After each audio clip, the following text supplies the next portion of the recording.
Hi, thank you for meeting with me today.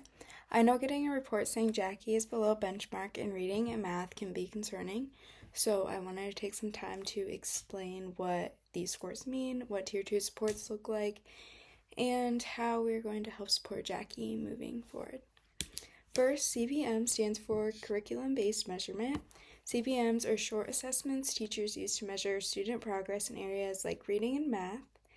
They are different from regular classroom tests because they are not mainly focused on grades or how well student did on one unit. Instead, CBMs are used to track the growth over time, and it helps teachers identify students who may need additional support. For example, reading CBM might involve having a student read a passage for 1 minute while the teacher tracks their accuracy and frequency, for the fluency for what they were reading. And a math CBM could include solving a set of grade level math problems in a short amount of time to see how many they're able to do and get right for accuracy. Additionally, it's important because it gives teachers important information about how students are progressing throughout the whole entire school year. CBMs are commonly used with something called MTSS, which stands for Multi-Tiered System of Supports. This is a system schools use to provide different levels of academic support and based on students' needs. So first, Tier 1 is the instructions of all students receive in the classroom. So during Tier 1, students usually complete benchmark screenings around 3 times a year to make sure they're meeting grade level expectations. If a student's scores show they may need more support, they can move to Tier 2, which is where Jackie currently is for reading and math. So Tier 2 means Jackie will receive a targeted small group instruction in addition to a regular classroom instruction. This does not mean that she's failing or that she automatically needs special education services. It just means we are stepping in early to provide extra support in these areas, where she is struggling right now, to get her the best learning experience possible. So during the school day, Jackie is going to be working in a small group with a teacher or intervention staff on specific skills. So in reading, this could include things like fluency practice, phonics instructions, decoding words, or even just comprehension strategies. In math, she may work on number sense, math, fact, fluency, or breaking down problem-solving steps.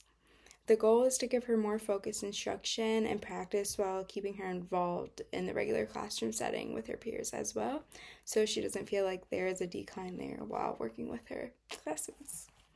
So another important part of Tier 2 support is progress monitoring.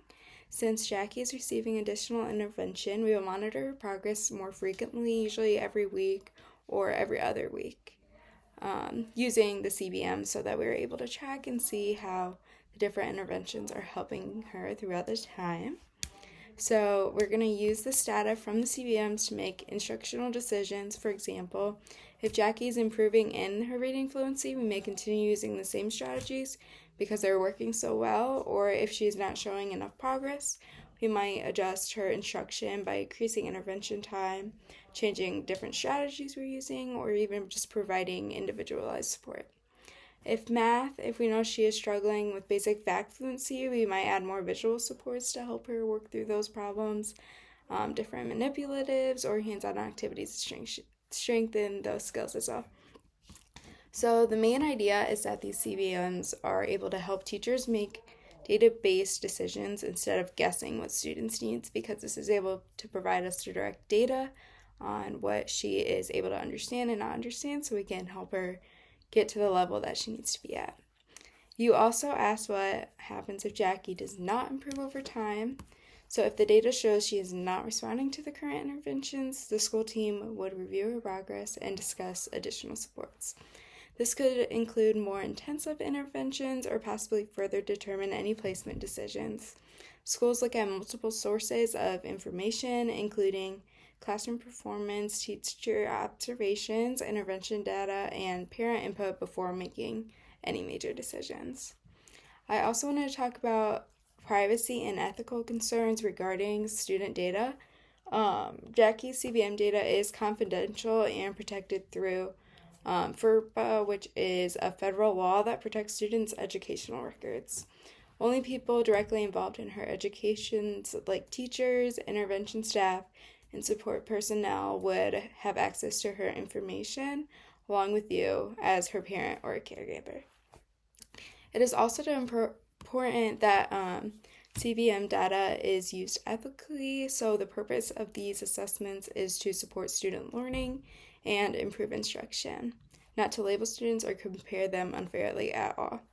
Teachers mainly use this information to better understand their students' needs and provide them the right supports at the right time so that they are able to get the best learning that they need. Overall, CBMs are helpful because they allow teachers to identify concerns early, monitor progress consistently, and make changes to instruction when needed. Our goal is to support Jackie academically while also helping her feel confident and successful in the classroom as bestly as she can. Thank you again for taking the time to meet with me today. I really value parent involvement and communication, and I want us to continue to work together to support Jackie's growth and success.